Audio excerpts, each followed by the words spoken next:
One, the selected behavior is sent over to the sensory motor system.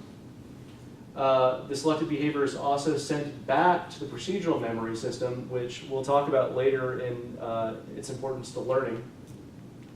And also an expectation codelet is created, which is a special class of attention codelet, which will then later monitor the current situational model, looking for a particular result that's specified by the selected behavior. One thing to point out is that the selected behavior, from a data structure standpoint, is identical to the scheme that was instantiated in the candidate behaviors. So it specifies a context, it specifies an action, and it specifies the result of that action. Why is the error going back to procedural memory? From Yeah, that's something that's relatively new, so it's something that we'll talk to it probably next time. It's in support of learning though. You mean next week? I think so, unless you want to keep on going for another hour. Yeah. Just looking at our pacing. Yeah, I think for our talks, I like the level of detail. I think you've got too much for That's yeah. because an hour in you're still not on learning yet. Exactly. Yeah, I think that even without any questions or something else, I probably would have been 40 minutes in at this point. Yeah. So yeah. So maybe you can. I think this is probably maybe too detailed for the talk. It's not for us. I'm very glad you got this. But the other thing I could do sensory memory can, I think, be abbreviated. Right. Yeah, I think I can drop off the representation slide where we have the sensory scene, certainly. Yeah. I also think I'm being a little circumspect with all these slides. I'm not staying directly to the point. I'm kind of talking around it, which is all great for our conversation, but I probably can limit that by about a third. And the links, I'm not going to talk to those now that I'm thinking about it. It's useful, I think, and maybe the diagram could appear in a paper, but I don't think it's useful at all to really call out the predecessor and successor and conflictor links necessarily. I don't know. I'll have to play with it, but yeah, timing's an issue. Okay. So Dachi, right now, so I want to skip this slide right now. I want to actually review this stuff with you. I need to get a good short description of action execution and sensory motor, just basically learning in here and just the overall description. Right now, it's too complicated for me to describe easily. So I put the contents I thought was important, but I don't feel like I can talk to it well and quickly right now. So let me skip over that. I'm sorry.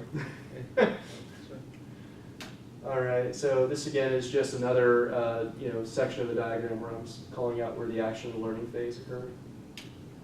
Okay, so when does everybody need to stop? This might be a good place if we're going to do it again next week. I could do it next week. I would prefer to, if I have time, if other people do, I'd like to go through it once. Yeah, that's right. That's very important for Sean because maybe you don't constantly realize that, but finish it is very important, a good experience. That's the top one. Yeah. Well, yeah, I mean, I agree. Are you conservatively 50% through the talk, your slides? I'm more than 50% numerically. Okay. But I don't know, this section is the most likely to result in many discussions. Because some of it's new.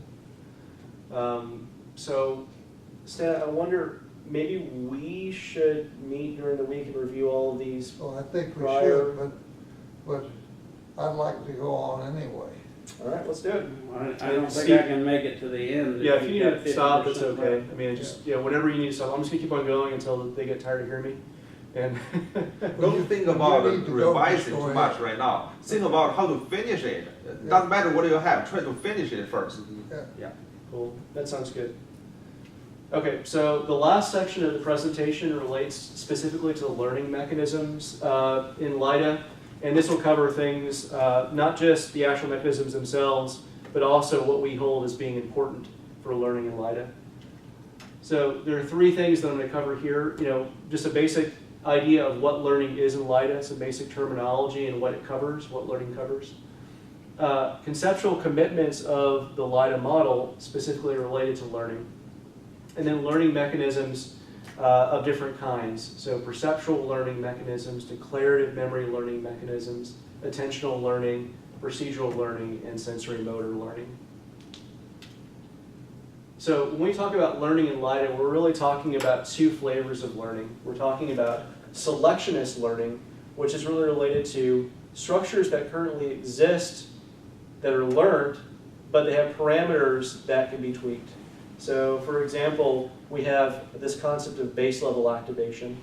Base level activation is a parameter that is on many different structures within the LIDA model, and it encapsulates ideas like the reliability of a particular structure, or what is the relative frequency in terms of perceptual structures.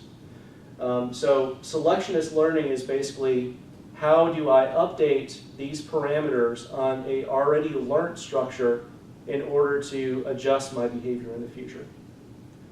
Instructionalist learning, by contrast, is related to learning new structures, new representations, gaining new knowledge. And usually this new knowledge, or in many cases the new knowledge, is gained based upon previous structures and somehow modifying those previous structures in a way. So one other thing I want to bring up is there's always the question of learned versus innate. What is built in versus what is learned over the lifetime of the agent? There are certain things that need to be supplied to a LIDA agent before it can actually begin functioning and learning new things. First and foremost, you must have some kind of primal motivations. Without some motivation of what it would like to do, there's no way that an agent can choose actions efficiently and be autonomous in the way that we talk about autonomous agents. Motivations must be built in. Low-level feature detectors, it may be necessary for certain feature detectors, maybe some can be learned, but it may be necessary to build in some feature detectors such as basic color receptors or other things. This is probably a little bit less certain. It's possible that low-level feature detectors could be learned, but it certainly seems like fair game that low-level feature detectors may be built into an agent. Primitive actions. The agent needs to be able to know the basic things that its actuators can do. So the moving of an arm or fingers, moving of feet. Maybe it's not coordinated action, but basic actions, it must have some knowledge of that. Otherwise, there's no way to explore and to learn from those basic actions. Human infants don't know the results of their actions. They learn them. Right, the results, but they still have to know the actions. So in terms of schemes, for example, they might have schemes in which the context is empty, the result is empty, but the action is populated. Mm-hmm. So you still need to at least know the actions to try something, and then once you randomly try this thing, oh, I just banged into, a table. Yes, I agree. Some primitive attentional mechanisms would be needed. So the idea of bringing forth what is the most relevant to a particular current situation, or some other subset of things that might be in a biological agent built in by evolution.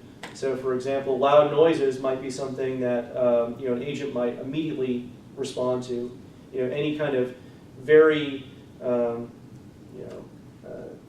anything with a very large current activation in any modality, whether it be in a visual modality where you might have very bright lights, or auditory modality, loud sounds, or maybe something in a tactile modality where it's a lot of pressure. All these different things, the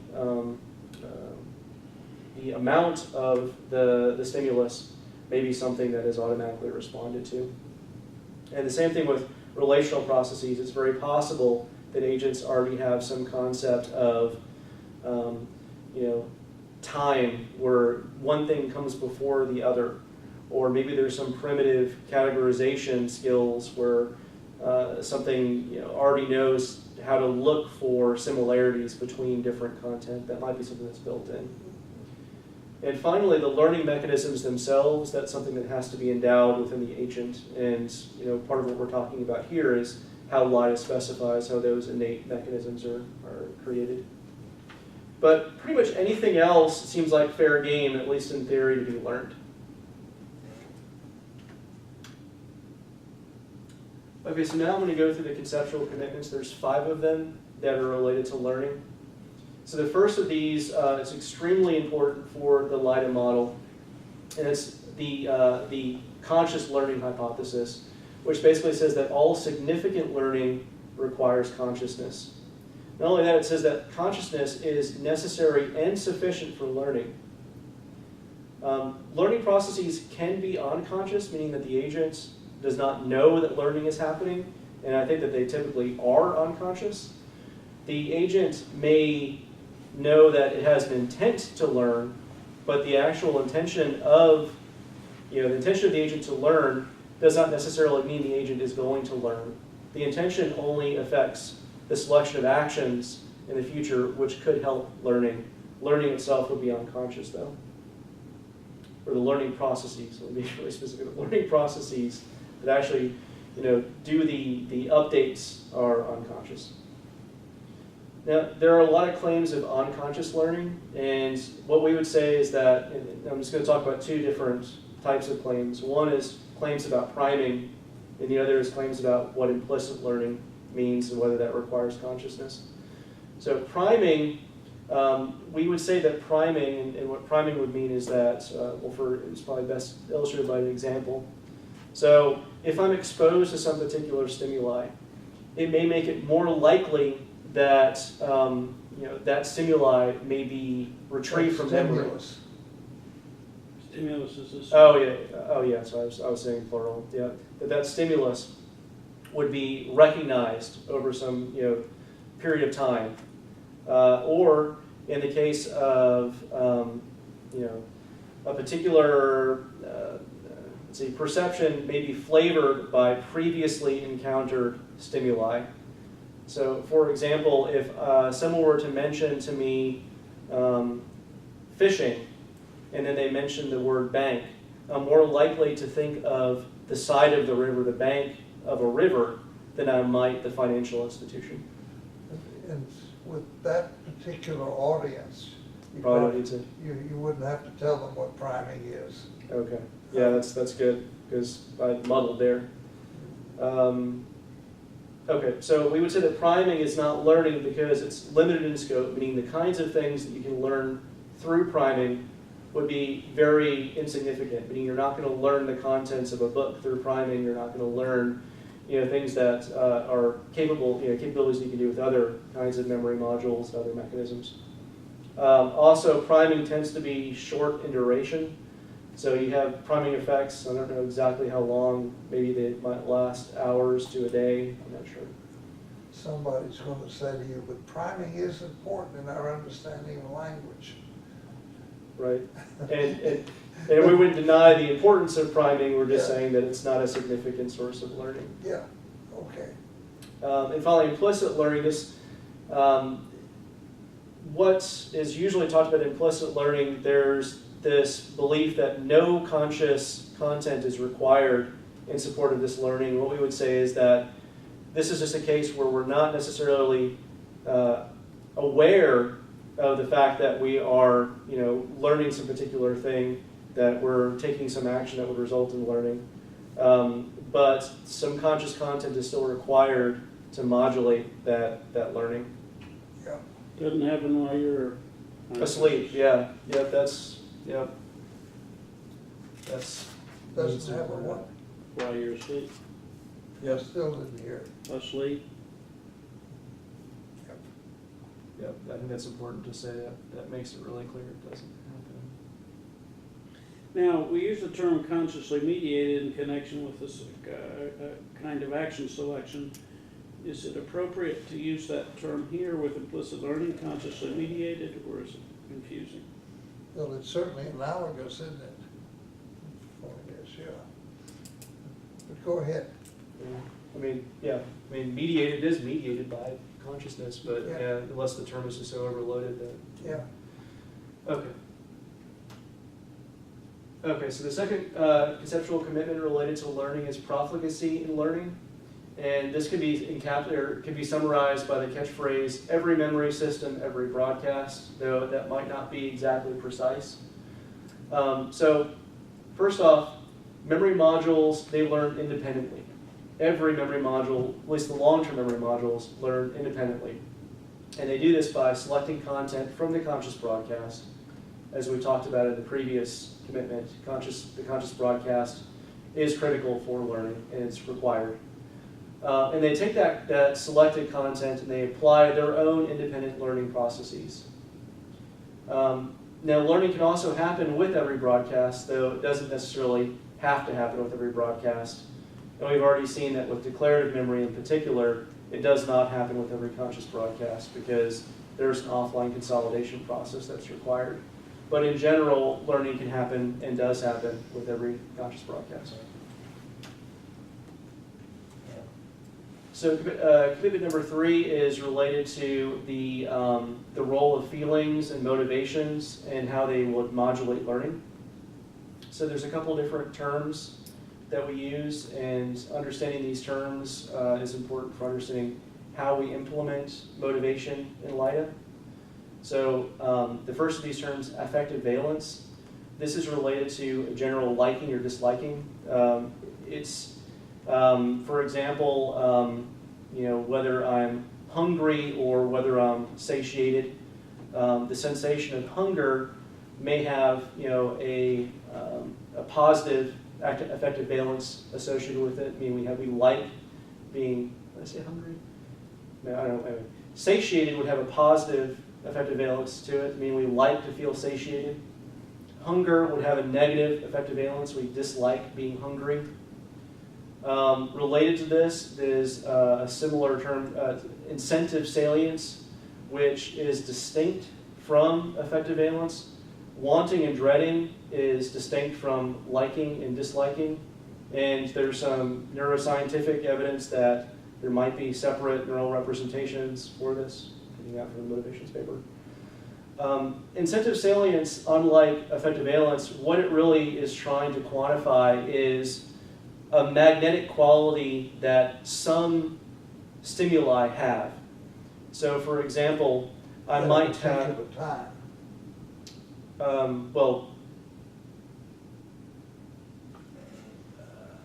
I guess that's true. The base level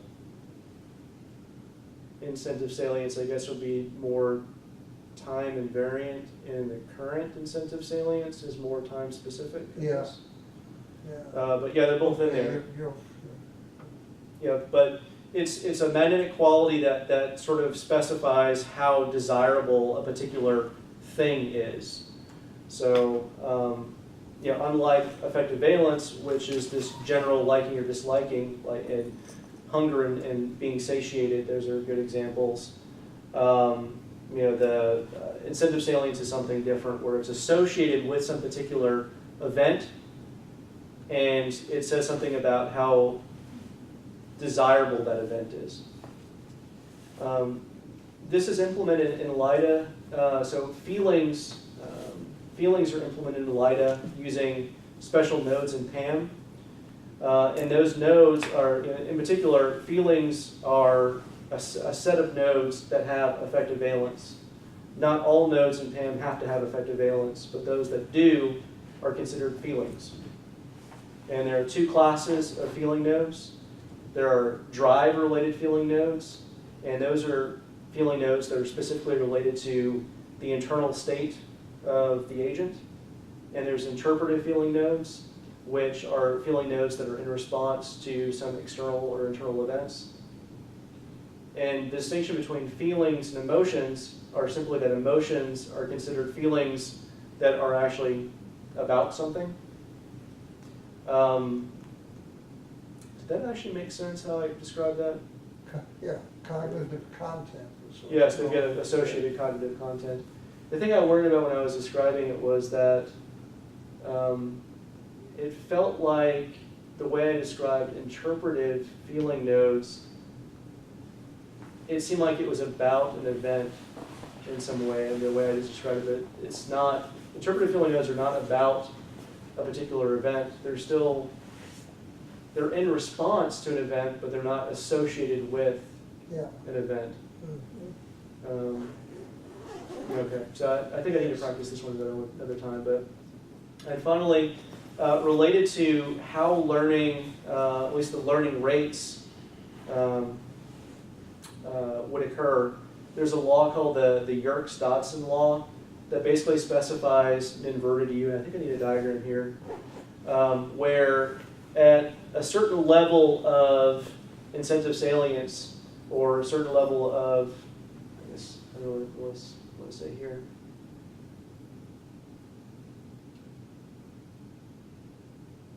I'm not sure whether effective valence or incentive salience is the right word for that. I guess it's incentive salience because that's really what goes into the total salience calculation. So after, It's really both of them together, isn't it? well, the effective valence, at least the way that I was understanding it, was it kind of lends, you have to like something, meaning it has to have effective valence before you get incentive salience. Yeah.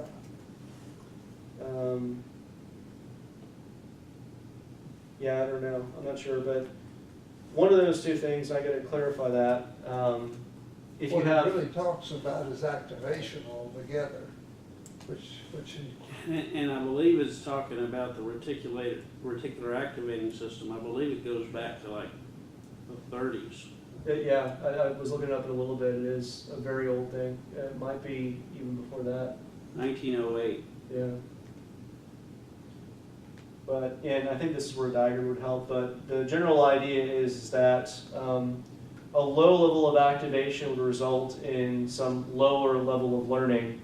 Up to some certain point, it would increase, and then there's an inflection point where any additional activation may actually decrease the learning, and it's potential that, given enough saturation, it actually would become a negative impactor on learning.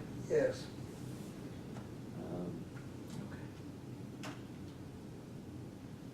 Comprehensive decay is the fourth commitment. So all activations and incentive salience is decay. There are base level parameters for activation and incentive salience, as well as current parameters for activation and incentive salience. All of those decay.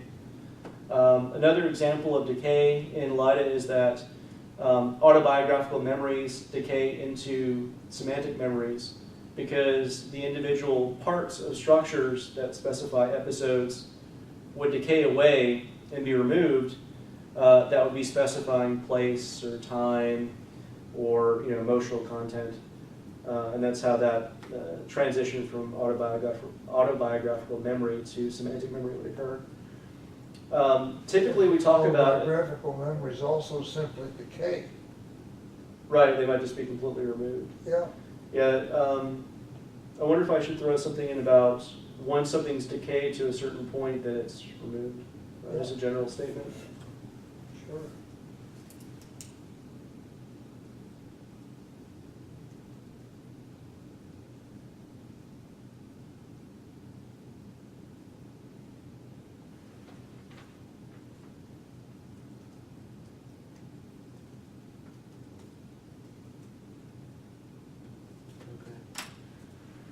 Okay, so typically our decay rates are usually in some sigmoidal form, and we talked about adding a diagram here.